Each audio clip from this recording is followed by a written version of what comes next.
unfortunately, is about portfolio assessment. So what is portfolio assessment?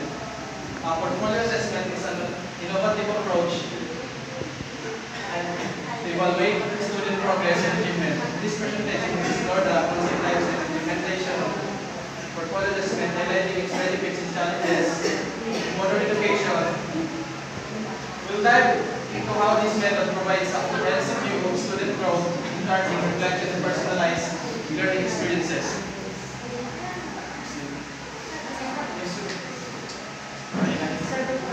So what is portfolio assessment? The definition of portfolio assessment, it is a method of evaluating student learning by collecting and analyzing a curated selection of their work over time. This approach provides a holistic view of student progress and achievement in specific areas of study. So the key features of portfolio assessment is showcasing their student work samples, demonstrates progress over time, serve as both formative and summative assessment. So why it serves as formative and summative assessment? Because sa formative, for teachers is can track their learnings or achievements. For the subset naman, for the whole semester, ngayon, natitrace ng teacher kung anong natutunan ng bata sa bilog na set. So, encourage student reflection and self-assessment. It serves as a reflection na din or self-assessment kung dapat ma-identify ng student or the learners kung anong weaknesses nila or ano yung strength nila sa ginawa nilang mga activities o kaya mga achievements nila.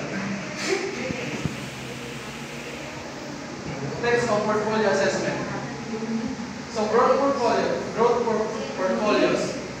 So these portfolios focus on documenting a student progress over time.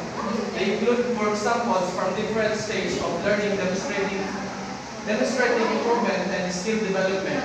So sa growth portfolio naman is yung mga achievements ng student or learners sa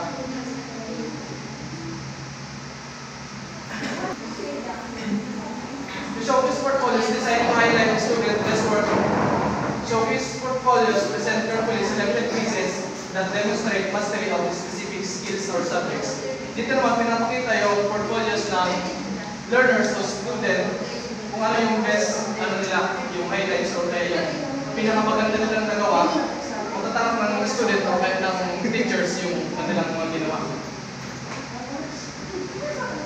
Sa evaluation naman, used for assessment purposes, these portfolios contain a standardized collection of student work allowing for consistent evaluation across a class or grade level. So sa evaluation portfolios naman, for teachers din eh. So for teachers, natatarap ng teachers kung ano yung kailangan at kung ano yung kailangan ng estudyante at nakaprovide siya ng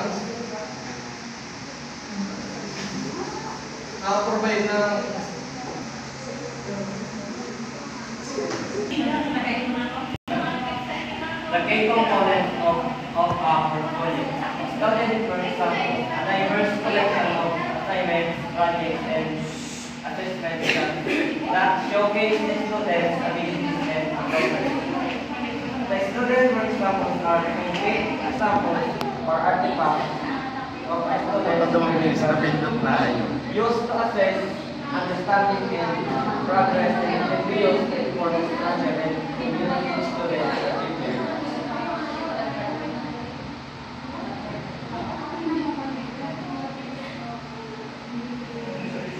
The examples of student work samples are written works, essays, reports, and research papers.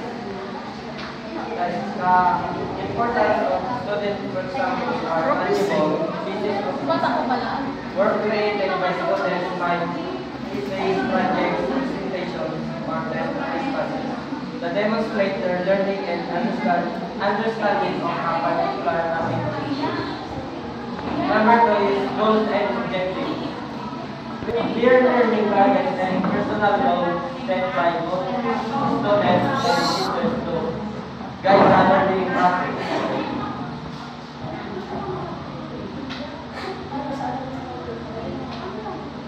The goals and objectives.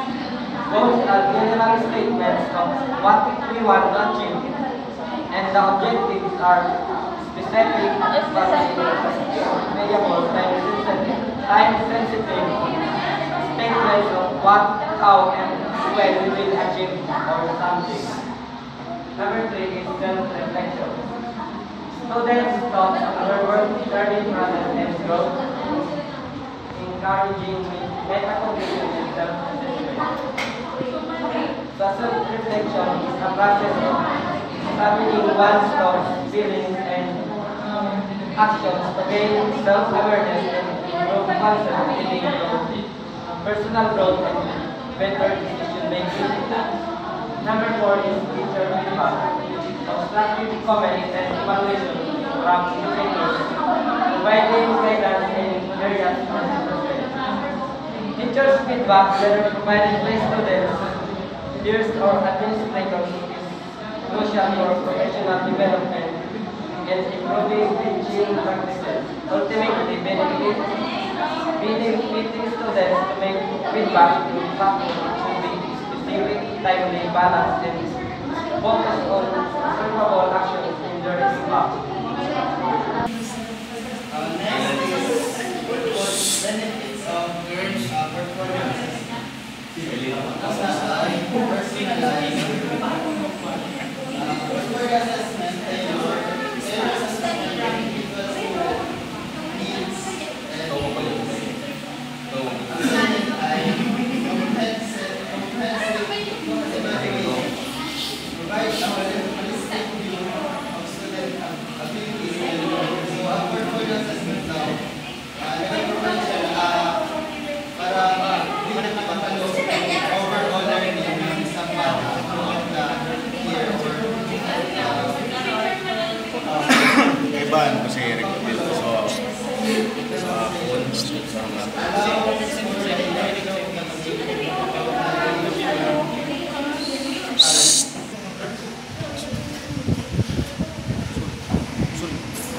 ang fourth benefit of portfolio assessment is student engagement.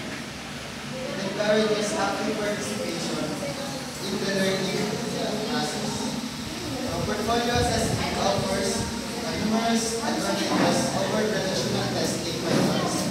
It promotes students' reflection, self-assessment, and ownership of learning. The process fosters meaningful dialogue between students and teachers, leading to more personalized and effective education strategies. Ang next is implementing portfolio assessment. So, ito, magiging guide natin to soon if mag-implement din tayo ng portfolio assessment. Una, should define clear objectives.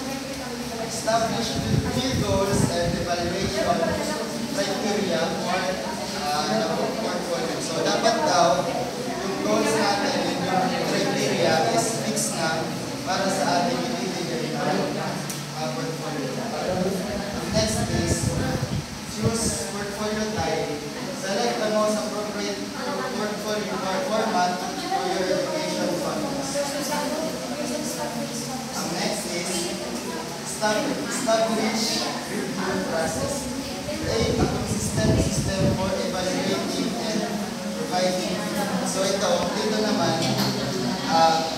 habang nag-create daw ng portfolio yung mga students, dapat hindi lang natin sila hinahayaan na sila gumawa. Habang throughout the process, dapat ginagay natin yung nagbibigay tayo na feedback. And last is provide ongoing guidance. Offer ongoing support and feedback to students throughout the portfolio operation process. So same lang din, magpo-provide tayo ng guide and feedback throughout the process ng paggawa